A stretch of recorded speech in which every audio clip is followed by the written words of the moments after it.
Thematic Analysis Portfolio. The problem of practice or topic of my dissertation is teacher attrition. It is a national crisis that directly affects our students' academic achievement. As an educational leader, I have witnessed teachers resign for various reasons, but none more devastating than teacher burnout. Teachers at risk of burnout often cite poor working conditions and an unrealistic workload as reasons for job dissatisfaction. Therefore, I am exploring the types of support that teachers value most to inform school-based decision makers in their efforts to create more favorable workplace conditions that increase teacher retention. To examine this phenomenon in Johnston County Public Schools, I conducted a focus group with a diverse collection of elementary school educators. The meeting was recorded and a transcript was generated using AI technologies. I reviewed the document while listening to the recording, making adjustments as needed to create a more accurate record of the focus group. Next, I employed 3 approaches to thematic analysis. One approach to thematic analysis I tried was thematic resonances, which involves listening as an alternative to data dissection. Cannon and Edinburgh suggest that listening enables qualitative researchers to identify themes as they immerse themselves in the data by attending to participants' sounds, utterances, and emotions. To try this approach, I listened to the focus group recording and noted the emotional resonances expressed by the participants. For example, I heard traces of nostalgia as a teacher reflected on a previous experience in Florida, while I recognized gratitude when another teacher talked about the importance of their colleagues' support. Overall, I found listening to be a fascinating method of thematic analysis as I made connections to the participants' most valued support systems and how emotions influence their recall and recollections. I also employed poetic inquiry, a method of data analysis that involves finding themes through the production of poetry. To preserve participants' voices and language, I composed a poem as a qualitative data analysis method, highlighting themes from the focus group. I attempted to capture and convey the needs and desires of the participants while also acknowledging my own presence as the facilitator. I offer an excerpt from the poem I wrote. These 2 stanzas represent the shared experience of a music teacher, the only one in their building.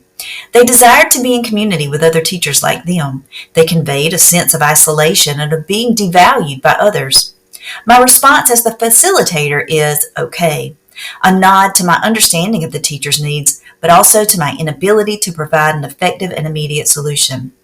I found this form of analysis appealing as it resonated with my creative side. However, annotation was by far the most valuable method of analysis I employed, providing useful data to inform my research. Shelton and Kugler recommended interacting with the text through highlighting, questioning, and/or summarizing as a qualitative method to discover themes.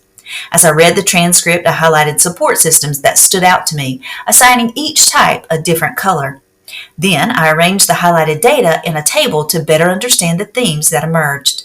Next, I will present the findings from this thematic analysis. While annotating the transcript, 6 distinct themes were identified. According to the participants, the Beginning Educator program provides new teachers with mentors. It supports their professional growth through monthly meetings at their schools and quarterly check-ins by district personnel. Professional development was also cited as a popular type of support system, specifically when teachers are allowed to observe other educators both within their own schools and throughout the district. Some participants emphasized the importance of having supportive administrators, underscoring the need for assistance with emotionally dysregulated students, as well as the general provision of psychological safety. Experiences with supportive colleagues and teammates were shared, as they frequently provide a safety net, serving as resourceful allies for problem solving and collaboration. Professional learning communities were considered a great system of support.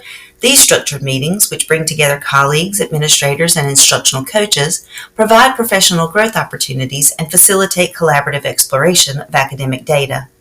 Instructional coaches were also mentioned as excellent examples of support.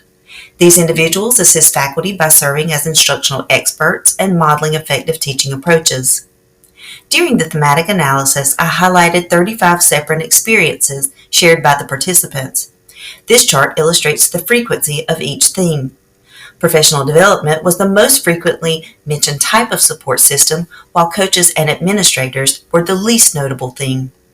The findings from the thematic analysis closely align with previous research I have conducted on support systems that reduce teacher attrition rates. For example, Garcia and Weiss found that teachers who had access to learning communities and adequate professional development were more likely to stay in the profession. Similarly, the utilization of mentors for beginning teachers has also been found to be a determinant of teacher retention. However, only a few of the participants mentioned administrators as a valuable support system. This is in direct contrast with current studies, which led me to question how my position as an administrator may have influenced the group's willingness to share more experiences related to school leaders. Nevertheless, annotation proved to be an effective method of qualitative analysis, one that I would use again or recommend to other researchers. Upon reflecting on this experience, I made some notable realizations. As an educator who favors the tenets of constructivism, I believe that knowledge is co-created by building upon one's personal experiences. I recognize that my prior knowledge of annotation enabled me to analyze data confidently, and that my subjectivity and positionality may have influenced my findings.